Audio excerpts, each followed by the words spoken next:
I remember when I was first starting university, all my teachers telling me that university was a whole different ballgame and I needed to work harder and study differently. But then no one actually told me how to study.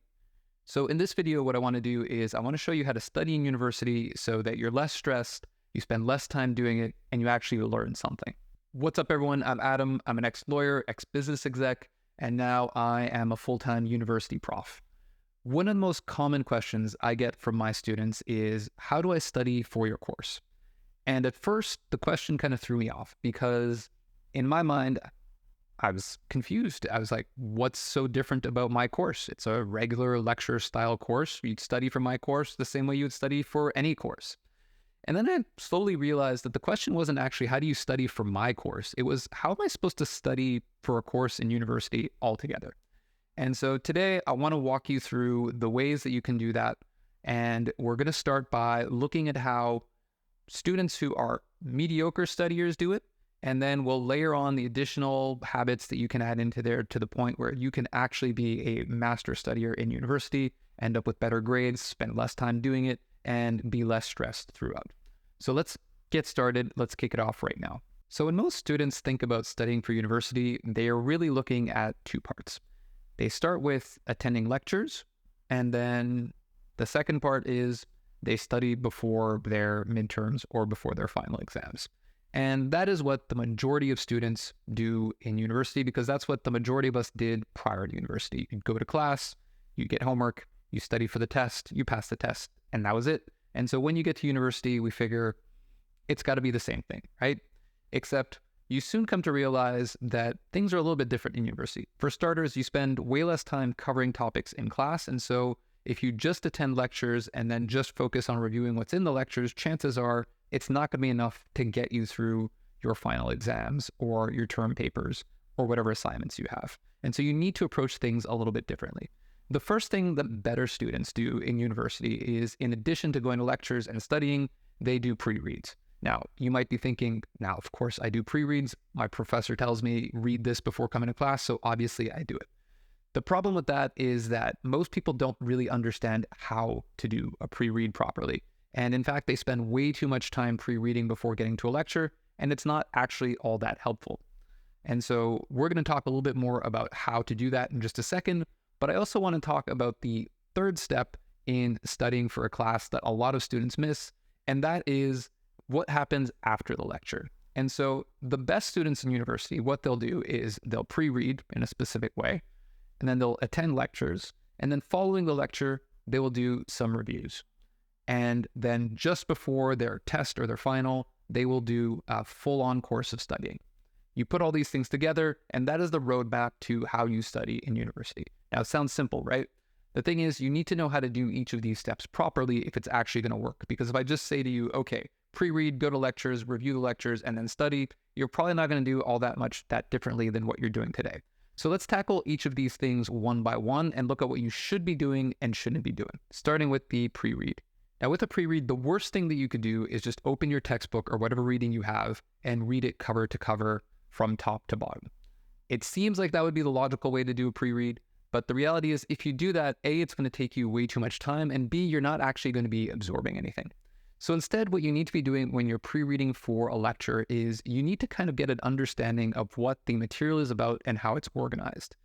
If you're using a textbook, this generally speaking is pretty easy because you can refer to the table of contents or the headings or the callouts in the textbook or the graphics, and usually those are going to highlight and pick out the most important concepts for you, which brings me to the second most important part of pre-reading. The goal of pre-reading is not to know everything before you get to the lecture. If you knew everything before you got to the lecture, you wouldn't have any added value in going to that lecture. The goal of pre-reading is really to make yourself a mental structure of the topic that you're then going to fill in once you get into that lecture. So, but when you're doing your pre-reading, what you want to do is you want to pull out those keywords or those key concepts that kind of make the framework or the outline of the topic that you're going to be studying and that you're going to be reviewing in the lecture. You want to create this structure, this outline, either in your head, which some people can do it that way, or if you're having a hard time kind of figuring out what that looks like in your head, write it down on a piece of paper. I suggest a piece of paper because it'll allow you to be a little bit looser. You don't have to be as structured. I mean, you could also use an iPad for this, But I wouldn't necessarily recommend doing this in a word processor, for example, because it's going to be too linear, right? You're going to have to write everything out in sort of an outline form. And the whole point of this is to kind of get an idea of how the different concepts that you're reviewing in your textbook fit together. And so you can either do this by doing something like a mind map, or if you don't know how to do mind maps properly because there's a certain art to doing mind maps, then just creating sort of a loose outline where you can move things around, scratch them out, kind of relate them to each other. You can draw arrows on your page. Again, the whole goal here is just to kind of get a sense of what are the most important topics in the material that you're covering, and then how do they relate to each other. Next up is attending lectures. So what do you do when you're attending lectures? If you're like most university students, in a lecture, you're taking notes. Now, there's a right way and there's a wrong way to do this. When I was in university, there was always those students who were super keen, sat at the front of the class, and literally transcribed almost verbatim what the prof was saying. And those are the best students to have as friends, because if you missed a class, you could go to those students, get a copy of their notes, and you basically had a transcription of the course ready and available to you. The challenge with that approach is that you're not actually learning a whole lot when you're doing this. You're actually just taking the time to record things. It's like being a court reporter. I don't think court reporters are legal experts. They're just people who are really good at taking what's happening in front of them and transcribing them into notes. When you are taking notes in class, the approach you take has got to be a little bit different, because in the lecture is actually when you're doing a lot of the learning for this course. What you want to be doing when you get to a lecture, if you've already done the work beforehand of the pre-read and you've already kind of got this mental structure, this mental roadmap in mind of how the topics fit together, the goal of the lecture is kind of fill in the blanks between those, right? So you'll have this general outline of what the topic is about, and then you'll use the lecture to fill in all of the gaps of things that you don't fully know. When you're taking notes in a lecture, you shouldn't be writing down verbatim what the prof or the teacher is saying to you, because you're not actually exercising your brain when you do this. You're only going to be learning when your brain is working. And the way you make your brain work during a lecture is to force yourself to ask questions about the material. Now, you can either actually ask those questions in the lecture hall, or you can just challenge yourself to ask questions about the material by jotting down notes in the margin or asking and answering questions in your head. Regardless, the point is that you're actually challenging the material that's coming into your brain. Otherwise, you're not actually learning anything. You're just transcribing things and hoping that later on, when you do the studying part of your learning, that's when you're actually going to do the real learning.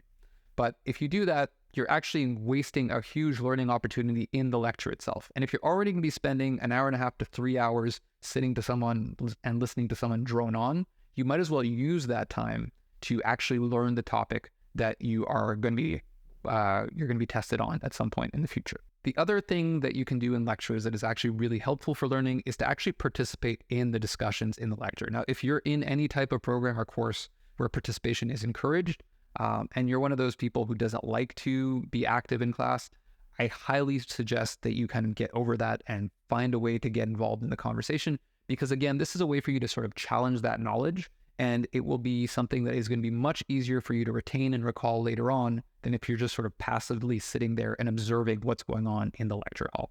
The next step in the study process is the review step.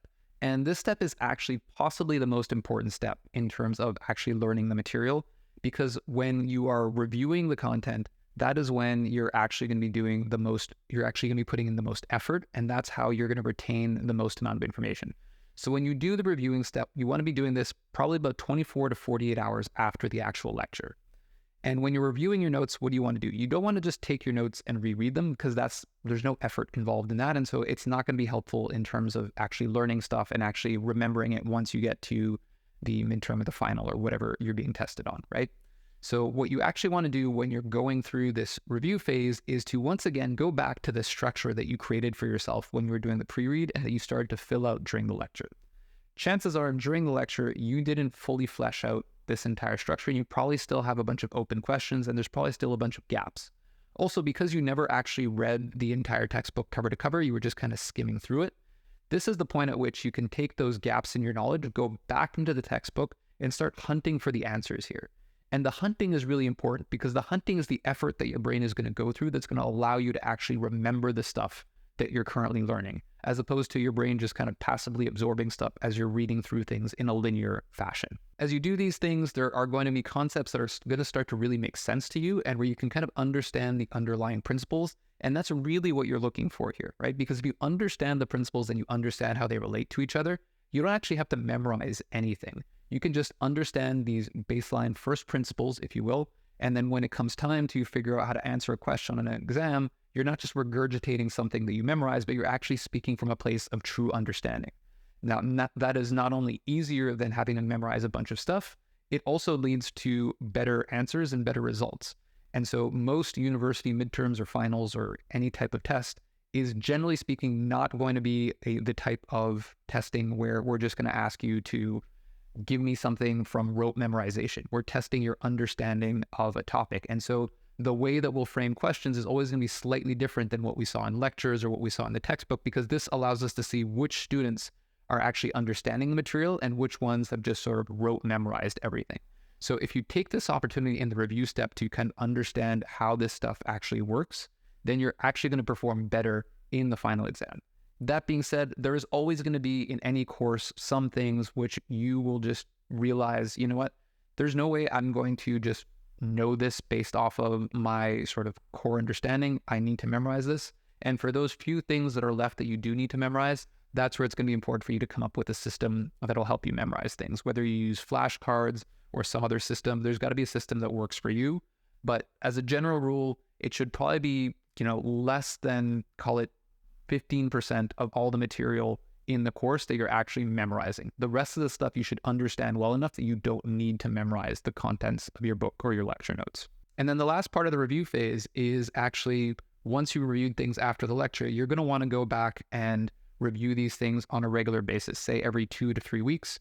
This is a concept called spaced repetition, and it just allows you to stay comfortable with the material so that it doesn't, after a while, just kind of fall out of your head, as all knowledge does eventually tend to do. And that brings us to the last step in the process, and that is actually the part that most people spend most of their time doing.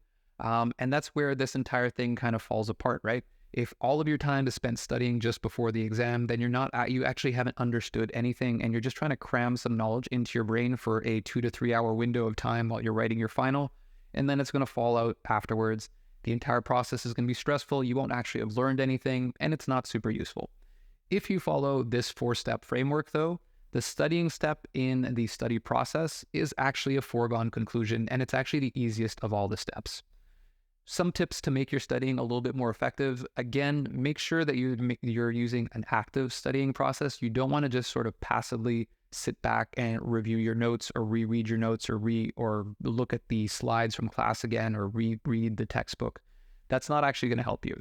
What you're going to want to do is you're going to want to take a more active approach to studying, where you either quiz yourself, you use past exams, you use a study group that can kind of ask each other questions, take concepts that you know, and then use something that is called the Feynman technique, where you try and re-explain those, but to an audience that is not an audience of experts. Any one of these things where you're actively engaging with the material is going to be much more effective than just sort of passively rereading things or trying to recopy down your notes or something like that. And then finally, if you've done all of these things, then the rest is pretty easy. You just make sure you get a good night's sleep before the final exam so your brain is rested and it can actually recall all that information that you've had stored in there for the last several months. Because if your brain is exhausted, your memory won't work as well. And try and relax. You've done all the work ahead of time. You don't need to be stressed the same way everyone else is who's been cramming for the last 24 hours straight and hasn't had a good night's sleep. You will know this, and you will know all the information you need to know. You'll be able to do well on the final exam. And as an added bonus, you'll actually probably remember this stuff even beyond the course, and it will help you in future courses you take in your career. And you know what? That's actually the reason you're taking these courses in the first place, right? If you want some more details of each of the steps in this process, then be sure to subscribe to the channel, because I'm going to do some additional videos on each individual step in the process. And in the meantime, make sure to check out this video about another skill that you should have learned in school but probably didn't.